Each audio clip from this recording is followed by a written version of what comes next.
Tata power कर्मचारी विक्षोभ बरगढ़ सहर स्थित टाटा पावर मुख्य कार्यालय परिसर में हीराखंड विद्युत कर्मचारी संघ बरगढ़ शाखा पक्षर धारणा 11तम मजूरी निर्धारण नूतन दरमा लागू सहित बकेया टंका प्रदान पर विक्षोभ प्रदर्शन कर 2020 मसीह लागू कर आज पर्यंत दरमा वृद्धि कर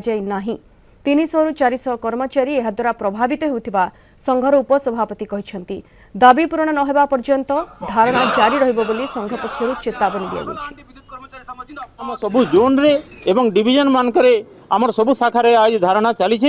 जेतेबेल पर्यंत आमर ए दरमा रे आमर नुआ नूतन स्केल जदि लागू न हेबो से पर्यंत आमर धारणा जारी रहिबो एवं सेमानकर निर्देश आमर ओएसबी एम्प्लॉइज फेडरेशन एवं आमर जो मिलित नेतृत्व अछंती तांकर निर्देश न आसीबा पर्यंत आमे ए धारणा चालू करिवो। आमर मजूरी निर्धारण जोटा 1/4/2020 रु हेगला सेटा ओपीटीसीएल रे ऑर्डर हो जाइए सुधा ताहले आमर कंपनी टाटा कंपनी एटा आमर 4 जोन रे लागू करू नै सेथि लगे आमर धारणा अछि।